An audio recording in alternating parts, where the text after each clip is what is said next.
प्रदेश की भजनलाल सरकार में एक बार फिर से राजनीतिक नियुक्तियों का दौर शुरू हुआ है।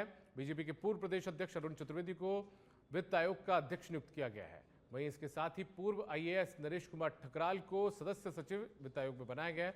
वित्त आयोग के नए अध्यक्ष अरुण चतुर्वेदी से एक्सक्लूसिव बात की सच बेधड़क के पॉलिटिकल एडिटर लाल सिंह फौजदार ने। राजनीतिक नियुक्तियों का दौर शुरू हो चुका है और मेरे साथ हैं अरुण चतुर्वेदी, भाजपा के वरिष्ठ नेता, जिनको हाल ही में वित्त आयोग का अध्यक्ष बनाया गया है। एक लंबी राजनीतिक पारी उन्होंने खेली है और कार्यकर्ताओं के बड़े लाडले और प्यारे नेता के रूप में अरुण चतुर्वेदी की छवि रही है।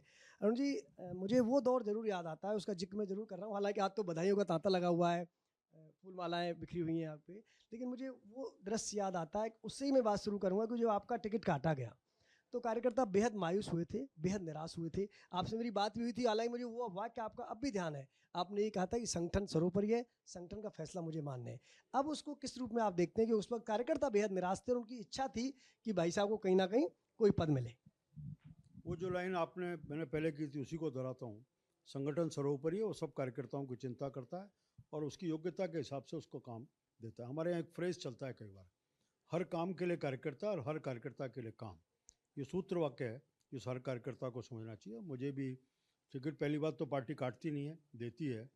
मेरी जगह किसी और को ठीक समझा, पार्टी ने उनको दिया टिकट। हम मैंने उसमें लग करके पूरी टोली अपनी लगी और लग करके जीते और रिकॉर्ड वोट से सिविल लाइन से। को मेरी दायित्व ये था कि कोई भी यहाँ से चुनाव लड़े जीत के जाए। और मैं कह सकता हूँ इस बात का संतोष है कि हमने बहुत अच्छी सीट से ऐसे व्यक्ति को हराया जो बहुत अहंकार से चूर था, ये पार्टी का था। बहुत लंबा तो मैं इसमें नहीं लूँगा, लेकिन आपने एक बात का जिक्र कर दिया तो मुझे वो बातें याद आ रही हैं अभी फिलहाल, क्योंकि कार्यकर्ताओं से मिलना होता है, आपकी मिलनसारता कार्यकर्ताओं के बीच रहती है। तो हम भी जब बैठते हैं तो एक जनरल चर्चा होती थी। कार्यकर्ता अक्सर ये कहते थे कि भाई साहब साथ तो अच्छा नहीं हुआ, लेकिन फिर वो ये भी कहते थे कि भाई साहब कभी संगठन से अलग नहीं हुए। लेकिन उनका एक बड़ा मन था कि भाई साहब को जिम्मेदारी मिले। आज आपको जो जिम्मेदारी मिली है उसको आप किस रूप में देखते हो? देखिए, संगठन के कार्यकर्ता के नाते से मैं भरतपुर में एक छोटे कार्यकर्ता संघ के संसद के नाते काम शुरू किया। वहाँ से निकल करके आपातकाल में अजमेर में भरतपुर अजमेर काम किया, फिर जयपुर आया था विद्यार्थी परिषद के कार्यकर्ता के नाते। अचानक संगठन ने तय किया कि मुझे बीजेपी में काम करना है। तो एक साधारण कार्यकर्ता के नाते मुझे ध्यान पड़ता है कि राजस्थान की कोई तहसील ऐसी नहीं जिसमें मैं कम से कम 2 4 5 बार नहीं कहूँगा। जब प्रदेश अध्यक्ष था तब, उसके अलावा भी युवा मोर्चे के प्रदेश मंत्री से लेकर के आज तक की यात्रा और सीधा सीधा सजीव संपर्क कार्यकर्ता से है। मेरे एक स्वभाव में आप कमी कह सकते हैं, अच्छा ही कहे, मैं नहीं कह सकता।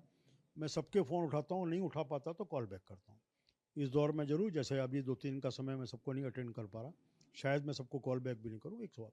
और इसके कारण से सबका सुनने का भी अवसर मिलता है, समझने का मिलता है और जहाँ तक प्रयास करता हूँ समाधान हो सके उसको समाधान करने का प्रयास भी करते हैं। संगठन के प्रदेश का नेतृत्व और नीचे का कार्यकर्ता, कहीं इसके बीच में कलडुट बनने का काम करता हूँ। जो हम सरकार में हैं तो सरकार के विषय और कार्यकर्ता, इन सब के बीच में कंडूर बनकर एक उचित स्थान पर पहुंच जाए और उस विषय का समाधान हो, ऐसा प्रयास रहता है। ये थे अरुण चतुर्वेदी, जिनका कहना है कि मैं लगातार एक कार्यकर्ता के रूप में अपनी भूमिका अदा करता आया हूं और इस नई जिम्मेदारी के साथ भी जितना संभव होगा, जिन दायरों में मुझे दायित्व मिलेगा उनके तहत मैं अंत्योदय की भावना को साकार करते हुए आम व्यक्ति के कल्याण के लिए अपने जीवन को जिस समर्पित भाव से राजनीति में जीता हूँ, आगे ही ऐसे जीता रहूँगा और इस दायित्व के साथ पूरी तरह से न्याय करके आम जन के बीच जन कल्याणकारी योजनाएं कैसे पहुंचे, इसका पूरा प्रयास रहेगा। वीडियो जर्नलिस्ट हरिशंकर त्यागी के साथ लाल सिंह फौजदार, सच बेधड़क, जयपुर।